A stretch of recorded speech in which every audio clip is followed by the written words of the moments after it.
New yung nagbabalik. Shoutout muna tayo. Shoutout kay Judy Ibkay at saka kay Princess Cyrene. Dito ginamitan ko na siya ng matinding shockwave. Charles si Kampo. Tinutukan ng pogi. Nakita ng pogi. Shockwave. Bagas ah.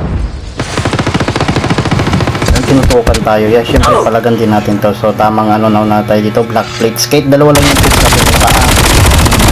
Pupuntahan pa ako ya. So dito tamang black plates lang muna tayo. Habang yung isa doon na nagtapo, nag-smoke, kinuha yung dugtag, nagdugtag siya doon, hayaan muna natin yan.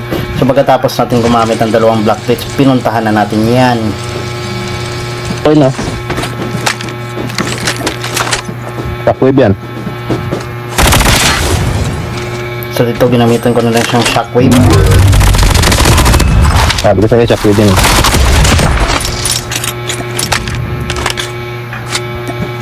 GG sa inyo yan, GG. So okay, meron pang dalawa ya. Nabuhay yung isa. Tapos may isa pa. So dalawa pa ya. Dalawa yung patay natin. So meron pang dalawa.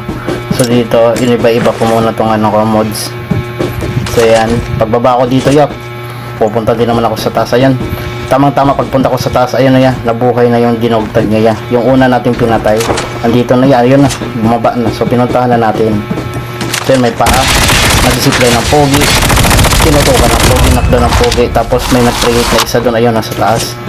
Medic pala to, yan, di ko na malaya niya. Tignan nyo anong gagawin dito. Nag-shock ako, tapos biglang nawala, oh. Ayun, medic pala. GG's guys, for more videos like this, please follow.